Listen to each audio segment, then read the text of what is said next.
Hi, my name is Susan and welcome to this YouTube channel. Within this channel, you'll find lots of information on sketching, drawing, and creativity. As an artist, an author, and someone that uses my sketchbooks almost on a daily basis, I am really passionate about sketching, and I believe that everybody deserves the opportunity to sketch and create with fun.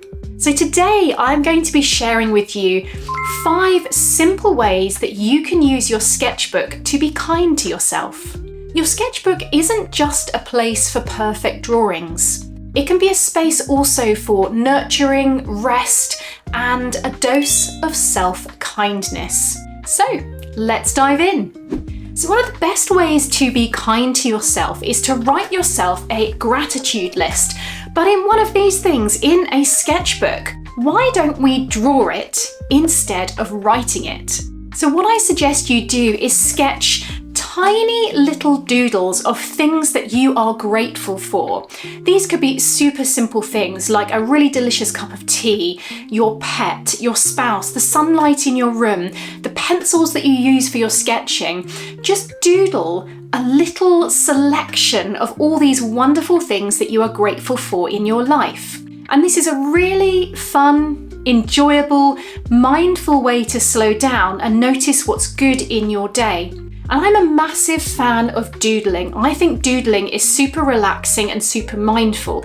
And what I mean by that is it's something you can kind of do without really thinking. But approaching this with gratitude as your theme gives you a subject matter to doodle so that you can really switch your brain off and draw away in any pencil or pen that you happen to have to hand, but with gratitude, happiness, gratefulness in your mind. Try it and see how kind you can be to yourself this way.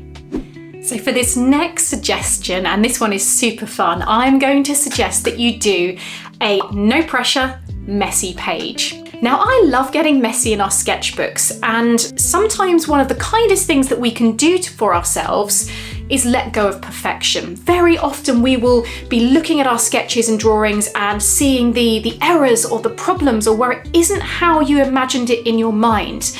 Very often we compare ourselves to other people and their drawings, or we can get frustrated when things don't look like the object that we're drawing. So applying a little bit of no pressure instead of pressure means that you can just let go of that perfection and make a mess. Scribble, splash of colour, random marks, absolutely no goal, just pure playful mess. It's really freeing, and I highly suggest you just create a selection of backgrounds in different materials, marks on the page, have fun, play, no pressure, just make a mess.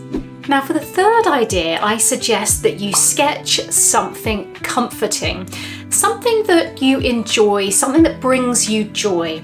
Look around you. What's bringing you comfort? What's making you feel happy today? Maybe it's the pattern on your favourite mug, a leaf you picked up, or your cozy slippers.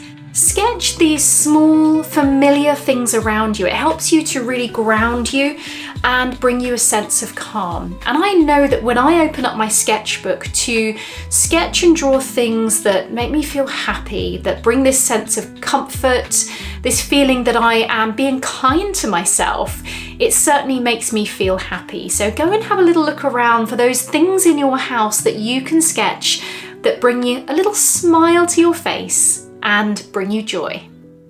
Okay, so for idea number 4, I'm going to suggest that you write yourself a kind message. Now, this can be a simple affirmation that you write at the start of a sketchbook, something like, "You are enough," or "I choose to rest today." What I like to do is open up the first page of my sketchbook, write myself a little message, close it again and pop it back on the shelf. Then when I go to use this sketchbook, I open it up and I find this little lovely message to myself that I wrote maybe a few weeks, maybe a few months ago, but it makes me smile and I know that I have been kind to myself. Now, to take this even further, what you can do is then decorate this message. You could add soft colours, add patterns, add doodles, so that every time you open this page of your sketchbook, it'll remind you to be gentle with yourself. Have a lot of fun with this one. Okay, so for this fifth and final suggestion, I'm going to suggest a list. I absolutely love lists. I find them a great way to get things out of my head and down onto paper, and there's nothing better than ticking off a list. So why don't you draw yourself a self-care list? Could you create yourself a list of things that you'd like to do to treat yourself, to be kind to yourself? This could simply be a walk in nature. It could be time to read. It could be running yourself a lovely hot bath, making yourself a glorious cup of tea from all of the fresh tea leaves, or just an afternoon with you and your sketchbook, an afternoon of creativity. But instead of making this a list, perhaps sketch little icons or images of these things. It then becomes like a visual wish list that reminds you of what truly fills your cup.